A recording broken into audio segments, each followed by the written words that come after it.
Hello everyone. We have a probability statistics and data visualization course, and in that course one of the latest assignments that we got, which is optional by the way, but I did it anyway because like I wanted to do something.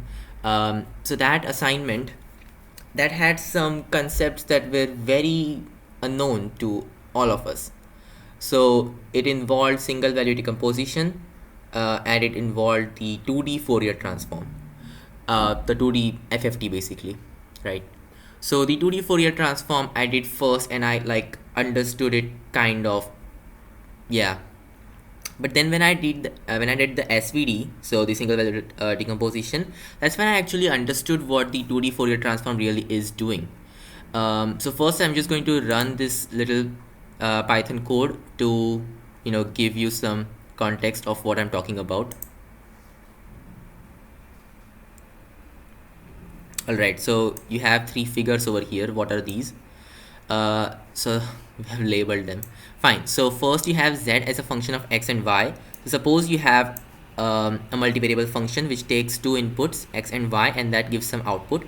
And I have made this image. Well, z over here actually like gives the brightness of each pixel. So the more white or black the pixel is, that's because of the z varying. So for some certain x and y, you will have some certain z, which in this case, so in this case, our z is just, where did that function go? So I think I made it somewhere. Yeah, so z is just this function, 2 sine of 2 pi f1x plus f2y plus 5 sine of 2 pi f2x plus f1y. All right. Yeah, so it just has two sinusoids added together, and yeah, z as a function of x and y looks like this. Okay, awesome. So so yeah, this is figure 3. This is figure 1. So that is a function of x and y. Then let's go to figure 3. Fine. Oh no, this is not what I want to show. Okay, this is the figure. So this is the Fourier transform of z. So what you're basically doing is you're thinking of z, and not just this z, well, any z, as being made up of a bunch of complex exponentials or sinusoids or whatever, and then you are thinking of what are the amplitudes of these sinusoids, and the sinusoids have like two things going on. So first is that this the input in the sinusoid, that is f1x plus f2y plus some phase. So when you change x, the sinusoid changes. I mean, okay, the sinusoid is a function of x and y both, right? That's what I'm saying basically. So like for some certain x and some certain y, you will have like sine of some phase, and that times some amplitude. So the function z, any function in fact, can be thought of as being made of a bunch of these sinusoids. And then over here you have the Fourier transform of z. On the axis you have the frequencies. So in this case our frequencies are f1, f2. So for x the frequency is f1, and for y it's f2, and you have 2, right? So this is the amplitude for this particular sinusoid, just one component of z, and that's why you have you will have this peak of amplitude 2. So this is a 3D plot. So this peak of size 2 at, so where do we have this? So this is like 2, and this thing is, I don't know, what is this, 6? No, this is 5. Okay, so frequency is 2,5, I guess. Yeah. And what are the actual frequencies? Yeah, these are in fact 2,5. So at 2,5 you have amplitude 2, right? Okay. And similarly at 5,2, because over here you got f2x plus f1y, so at 5,2, which would be over here, yeah, this point, you have another peak of size 5. So 5 is not shown here, but you can guess that it's 5. Okay, so that's just the 2D Fourier transform. That's not the point of discussion for this video. So I'll stop running this code. Okay, So this is not our point of discussion. Instead, we want to go for SVD. So yeah, that's good and all. The 2D Fourier transform works like that. It decomposes your Z into a bunch of sinusoids where the angle that's going in the sinusoid is a linear combination of x, y, and some constant term over there, right? That's good and all, but why can you actually split the function, which is in this case like a vector valued function? So the actual input that you will put in our fast Fourier transform will be a matrix. So how is it that you're able to split a matrix into basically matrices, or I should say gradient matrices, I don't know what to call that, made up of these kind of sinusoids, right? That's where SVD comes in. So here I'm going to explain how the decomposition can kind of happen. So compare this to that. Basically, I mean, the process that you will have in SVD, you will be basically constructing an image based on a bunch of gradients, and that's the kind of process that you will also be doing for the 2D Fourier transform. You're basically making an image based on a bunch of gradients, and those gradients are actually sinusoids in x and y. So it's weird, those are sinusoids in x and y, but that's just the way it is. So your z, that would be made up of two gradients. I'm talking about like, so I don't know if gradient is the right word for this, but it will basically made up of textures. I don't know what to call it, but yeah, once you will see what I mean by gradients, you will understand what I'm talking about. Okay, so first let me just show you what I want to achieve. So first I'm gonna run this. So here you have these gradient that I was talking about, and then the sum of all gradients is some other picture. Yeah, I'll just let that play out. I know. Well, whatever. And all of this code, you don't have to look at it really, because most of it is just like for aesthetic reasons. So you have this pause and stuff, which is just changing the speed, and you have the labels and all that. You don't want to be looking at that really. Okay, so let's dive into what SVD really is. So before going into how to actually get the decomposition, I'm going to tell you what happens when you already know the decomposition. So suppose you have some matrix and you are able to write that as these three matrices, U, this sigma, I guess, yeah, and then V transpose, where U, sigma, and V are given by these matrices. So U is a M cross M matrix, V is a N cross N matrix, and sigma is a M cross N matrix, which basically changes your dimensions. So if you are dealing with Rn, so like n reals basically, and then you want to go into m dimensional space, so Rm, then you would apply this matrix on some vector in Rn, and that would give you some other vector in Rm, right? So yeah, if you have written this rectangular matrix, which will also be thought of as an image in later context, but right now just think of it as a matrix, as U, sigma, and then V transpose. And also you have these definitions. So sigma is this diagonal matrix, loose term because these elements are like not having things below it, so whatever, but yeah, this is basically a diagonal matrix, and that is basically formally defined like this. So Aij m cross n, ij is 0 if I is not equal to j, and it's sigma 1. So yeah, this is also sigma, this is also sigma, it's a smaller sigma. Don't get confused by what I'm saying, read as well. So this is sigma I if I is equal to j. Okay, then you can basically think of this product as a sum. So you got all these column vectors, u1 vector, u2 vector, so on, and all these row vectors, e1 vector transpose, v2 vector transpose, and so on.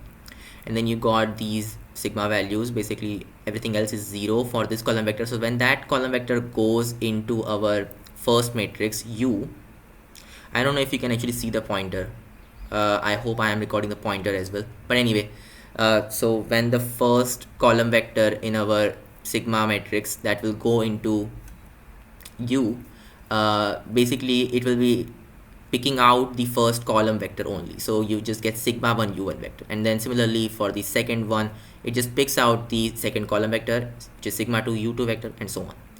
And then you want to multiply this with that, so you want to apply this on that. And the thing is that whenever you have this kind of multiplication, you can actually split that as a sum. So you can think of it as the first column vector times the first row vector, and then plus the orange column vector times the orange row vector, and so on. I don't know if it's orange, whatever this color is. So yeah, you might be asking like, why can we do that? Then you have all of this formal proof, which I don't want to read through, but sure, you can pause and read through. Okay.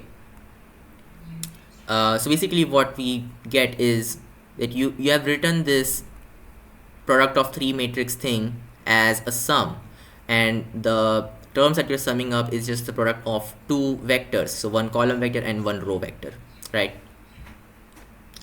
And these terms are also of course matrices m cross n, but these are much simpler.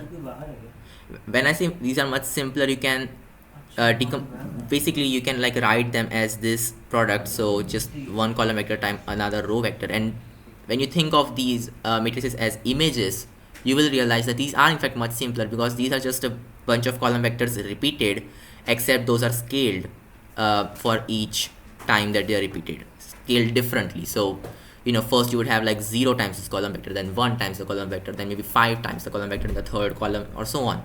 So if you think of m as some kind of image, then this thing is like one gradient that m is composed of, and the orange one would be the second gradient m is composed of, and so on. All right. Okay. So that's the way it is used in image processing. So if m is an image, then you know, you can think of it as being the sum of all of these things. And then sometimes when sigma I are very small, you can like ignore some gradients because those don't really contribute. And you can see that in this example. So when I actually ran this, I also am printing the sigma matrix, not the sigma matrix, but just the sigma I elements. And this is the kind of list that I'm getting. So first you have some very big numbers.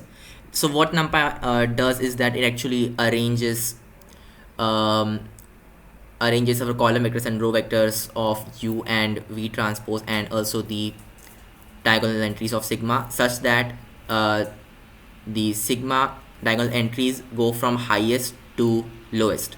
So the highest sigma I value is 120454. Then it's just the integer value of the actual value. The actual value is a float, which I'm not printing because that will kill somebody's sanity. But yeah, so you have these big values first, and then you have these small values. So you just need to like compute, I don't know, 50 of these gradients, and you will get Recastle, however to pronounce that. Anyway, you will get like the picture. So you don't have to compute all of these terms.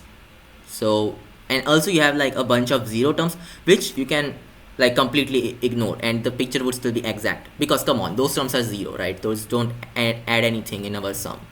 Okay, so that's how it's used in image processing. It also has a geometric meaning, but before all that, let's actually go with the process. How do you actually calculate the SVD?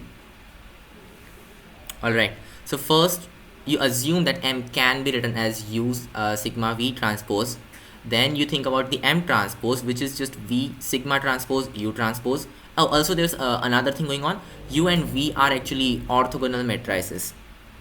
So that's a detail that I missed in all of this, right? Because it's not like all that important. You're just adding a bunch of gradients. That's what I wanted to show.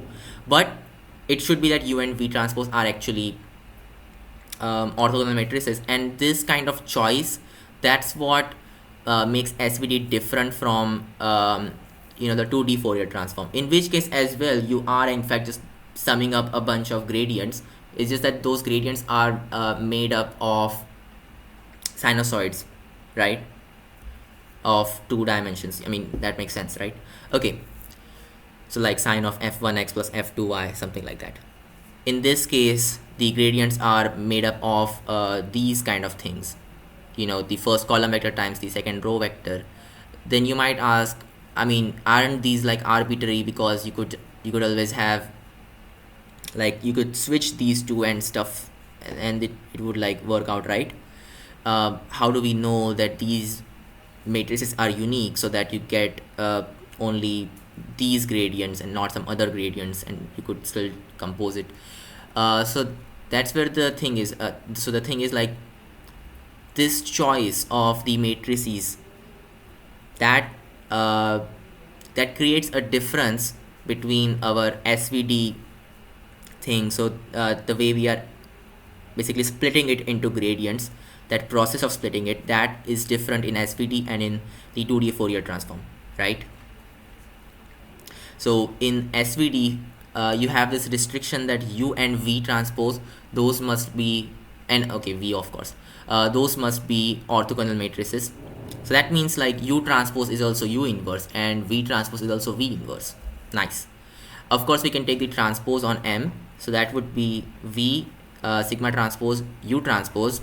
Now notice that sigma transpose has still all the diagonal entries, except that it's like sigma was just M cross N, and now this thing is N cross M, right? So the 0 rows or 0 columns, those have been transposed. Basically that's all that happened. Everything else is the same in sigma transpose. Okay. So M transpose is this thing. Then multiply M transpose with M. So here you have like two ways of multiplying, because you know multiplication is not commutative for matrices, and this gives rise to some weird terminology like the left hand eigenvector values and all that stuff, which I'm not going to go through. I really don't want to be explaining all that terminology. You can read that from something like Wikipedia. Okay. So M transpose M, just multiply these. Okay, you got this. Where did that go? Okay, M transpose is this thing. Just apply this in front of M, and then you will get this thing. And then M transpose is this thing. So sigma transpose sigma and sigma transpose are different sizes or shape. In this particular case, shape is a more suitable word because I'm using numpy arrays. But yeah, the diagonal elements are still the same for sigma transpose sigma and sigma transpose. Right. The main thing is that these two matrices, sigma transpose sigma and sigma transpose, these are diagonal matrices, and V transpose, well, these are orthogonal matrix, and then this is V transpose. This looks a lot like what you would get after you diagonalize this matrix M transpose M, right? So if you diagonalize this matrix, you would get something of this sort, and why not just diagonalize this and say that the thing that you got is exactly this thing, that is V is the, you know, the set of eigenvectors, like the collection of eigenvectors as column vectors, of course, and sigma transpose sigma is the diagonalized, I mean, okay, it's the diagonal matrix, just say that, right? So yeah, and that's how you have this fixed thing for V and U. Like once you know what M is, you automatically know what V and U is, because that's just the way that we calculate it. Okay, and I don't want to be going into all those proofs of uniqueness and all that, right? But you could just compare the actual diagonalization of this matrix and what you have over the on the right hand side, and then, you know, just set V to be the first matrix, and then, like, yeah, that's gonna work. Okay, so I mean, you guys remember how to diagonalize, right? So for any matrix, you just figure out its eigenvectors and eigenvalues. First you figure out the eigenvalues by the characteristic equation, then using that you figure out the eigen vectors, then you put those eigenvectors as column vectors of matrices like these, and you make that orthogonal matrix. Then you take its transpose, because its transpose is also its inverse, so you stick that here, and then the diagonal matrix in the middle, that will just be this thing, lambda 1 lambda 2 so on, where these are of course the eigenvalues. Okay, and similar stuff happens for our U thing. I think I put that in the wrong order, so yeah, first I should have talked about this second equation and then the first equation, but whatever. Both cases you just diagonalize, and that's how you find u and v. And that's why you have this terminology of left-handed eigenvectors and right eigenvectors and things like that, because you are multiplying this m transpose on left or right, and then you're finding the eigenvectors to actually construct these matrices v and u. Okay, that's good and all. This is also having actually a geometric meaning. So look at this expression u sigma v transpose. Right. So v transpose is just some linear transformation on Rn, right? And then sigma, that converts from Rn to Rm. So that's like either a dimension reduction or increase in dimensions, but in any case, this is just a diagonal matrix. So all it's doing is that it's changing from one dimension to other. It's either taking a projection of some vector onto some space, right?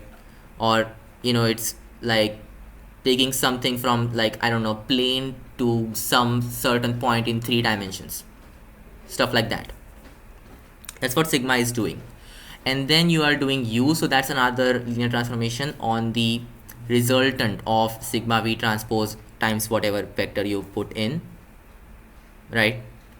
And that combined is m. So m is basically a rectangular matrix, which is also linear transformation. So if you want to think of how is that linear transformation changing the vector input, then you can always decompose it as this, and then think of how these individual matrices are changing the vector input. And then you have like other stuff going on, that u and v transpose. Okay, yeah, well, u and v transpose, not v, because v transpose is the one that we are applying. These are orthogonal matrices, so you only have rotations, right? Yeah, we'll have stuff like that. Okay, and yeah, that's about it. Okay, so I'll see you guys in the next video.